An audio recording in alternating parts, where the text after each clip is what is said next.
ese hombre, Jesús, Hijo de Dios, que vino a hablar de la liberación del ser humano.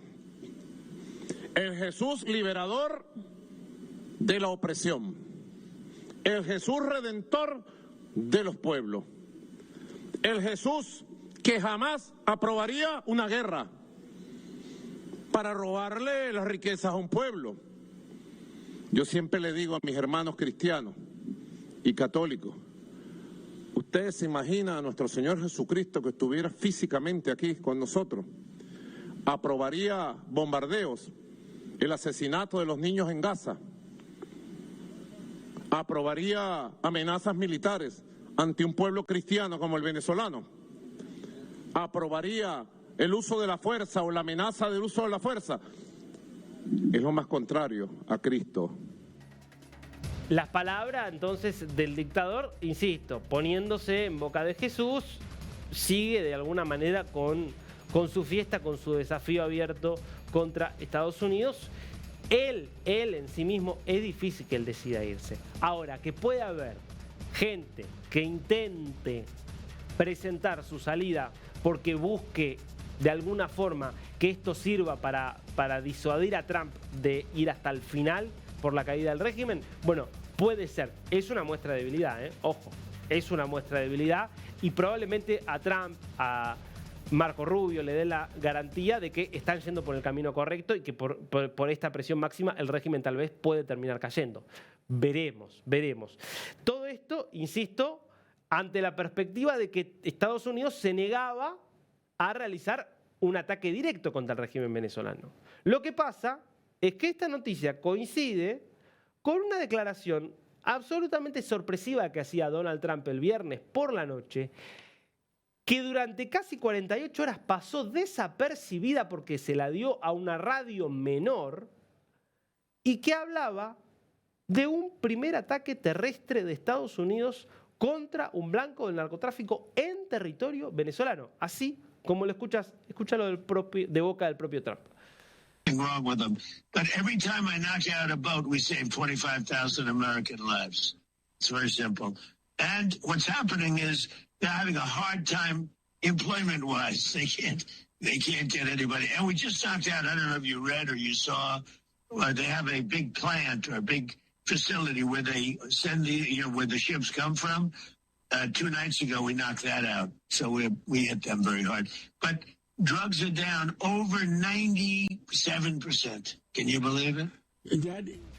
Hace 48 horas, esto dicho el viernes 26, hace 48 horas golpeamos una instalación muy importante de la cual salían los barcos que después terminamos hundiendo en las aguas principalmente del Caribe primero. Ahora casi todos los ataques son en el Pacífico porque ya no hay más barcos con droga en el Caribe, al menos no hay más barcos hundidos por Estados Unidos. Claro, ¿cómo puede ser? Hubo un ataque y este ataque no se difundió, no se publicitó como si se publicitaron, por ejemplo, los ataques contra las lanchas. Mucha, te diría, duda reinando dentro de lo que es el sistema de seguridad estadounidense con el mutis absoluto del lado del régimen venezolano. Bueno, apareció después la confirmación, aparte de algunos sobre todo medios, que dijeron, sí, los funcionarios estadounidenses nos dicen que hubo un ataque, pero no nos dicen qué ataque fue. ¿Fue este ataque? Muchos empezaron a plantear que este incidente que se produjo el 24 de diciembre en una planta química de Zulia podría ser el incidente del que hablaba Trump.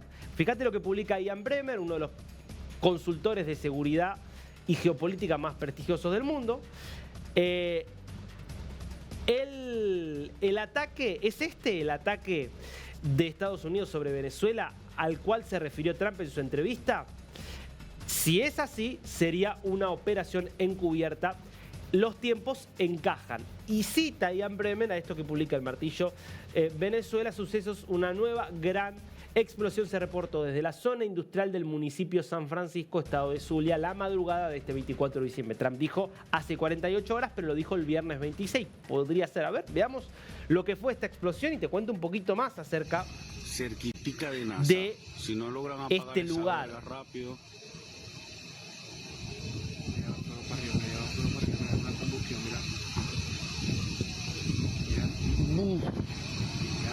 Malparición.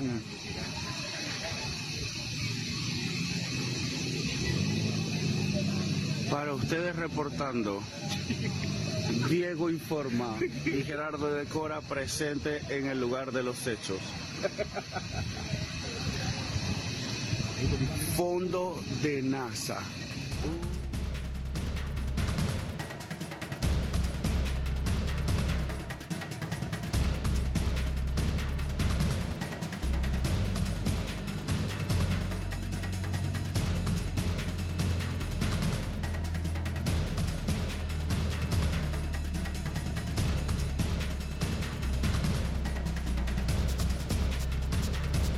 La verdad es que esto se informó oficialmente como una explosión por razones desconocidas. Esto es en San Francisco, estado de Zulia, una planta química. Ahora, ¿es una planta que produce productos químicos, por ejemplo, ligados a la industria hidrocarburífera?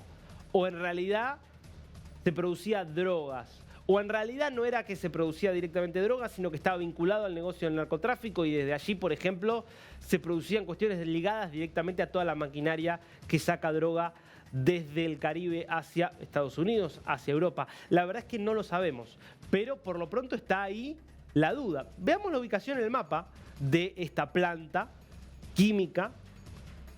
Mirá, frenate un momento ahí, porque acá hay algo interesante. Esta zona, esto es el estado de Zulia, y ahí está el municipio de San Francisco donde está la planta. Lo que ves acá es justamente la bahía, es la bahía del lugar donde estuvieron sobrevolando justamente los aviones estadounidenses F-18 que envió Estados Unidos más adentro del territorio venezolano. Esto fue algo que producía hace aproximadamente 2 semanas. Estuvieron justamente yendo todo por esta zona. Estuvieron sobrevolando los aviones estadounidenses. Bueno, está muy cerquita la ubicación de esta planta, justamente allí muy cerca también de la ciudad de Maracaibo, en el estado de Zulia. Sigamos viendo, insisto, la más de cerca.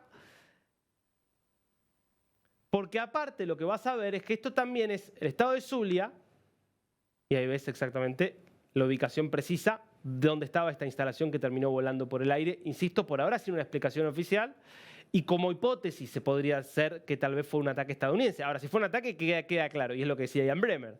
No fue un misil, no fue un ataque aéreo. Por el tipo de ataque fue un sabotaje. Si fue un sabotaje, fue una operación encubierta, por ejemplo, de la CIA. Trump había dicho, hace ya por lo menos 2 meses, la CIA está operando activamente en Venezuela. Y había una alternativa. Si Estados Unidos ataca, ¿va a ser con un bombardeo, va a ser con un desembarco o va a ser a través de operaciones encubiertas de agentes que están infiltrados allí? Bueno, parece que esto viene por lo segundo, como primera medida. ¿Será el primero de muchos? Veremos. Volvamos a ver el mapa anterior un momento nada más, porque esto también es interesante, el mapa que nos muestra el comienzo del recorrido de este mapa, porque es interesante también que es una zona que está ahí de lo que es el eje productor de la droga en Colombia. Frenámelo ahí. En Colombia, esto es Venezuela, pero si nos vamos un poquito más al sur, ya todo esto es Colombia.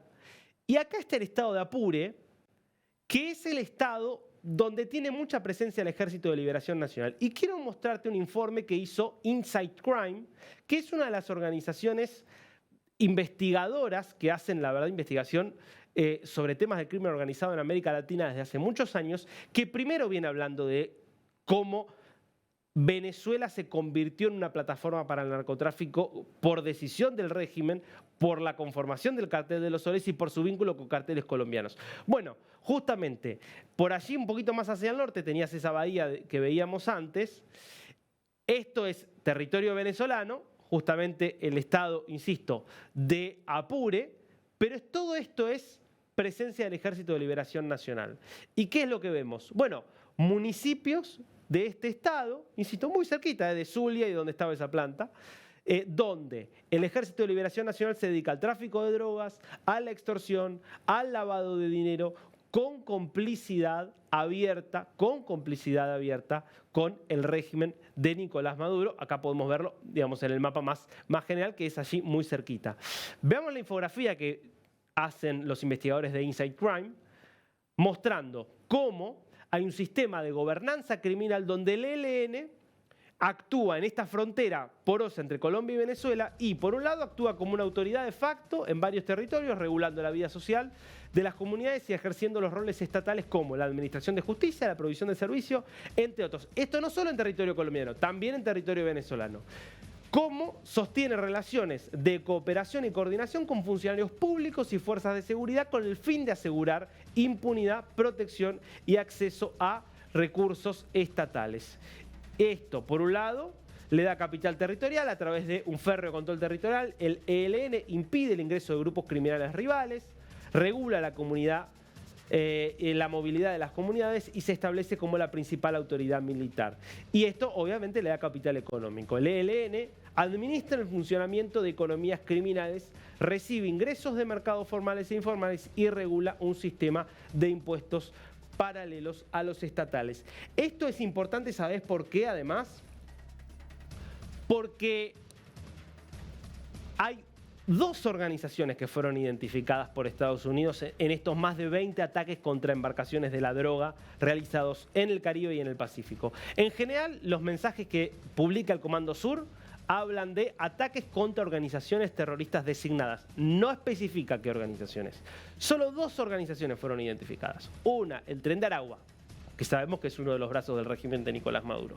Y la otra fue el Ejército de Liberación Nacional, el ELN. ¿Qué quiero decir con esto? Que efectivamente la droga que entra a Venezuela es, por supuesto, droga que no se produce en Venezuela, pero que se produce en Colombia. Para que esa droga entre y que se financie, por lo tanto, la estructura criminal de Maduro, del Cartel de los Soles, se necesita la acción de grupos colombianos. El más importante que actúa de los dos lados de las fronteras es el ELN. Y es justamente en la región de Apure, que no es muy lejos de donde se realizó el otro ataque. ¿Qué quiero decir con todo esto? Que así como ya por ahí tal vez hubo un ataque contra una planta química en el estado de Zulia, no sería extraño que empiecen los ataques en el estado de Apure contra territorios controlados por el Ejército de Liberación Nacional. Es decir, Maduro tratará de negociar la salida, si es que lo trata o no. Trump apunta a la estrategia de presión económica con el bloqueo petrolero, pero por operaciones encubiertas y por otro tipo de operaciones que se están desarrollando, evidentemente Estados Unidos sigue manteniendo ahí la posibilidad de ataques directos contra blancos del narcotráfico ligados al régimen de Maduro.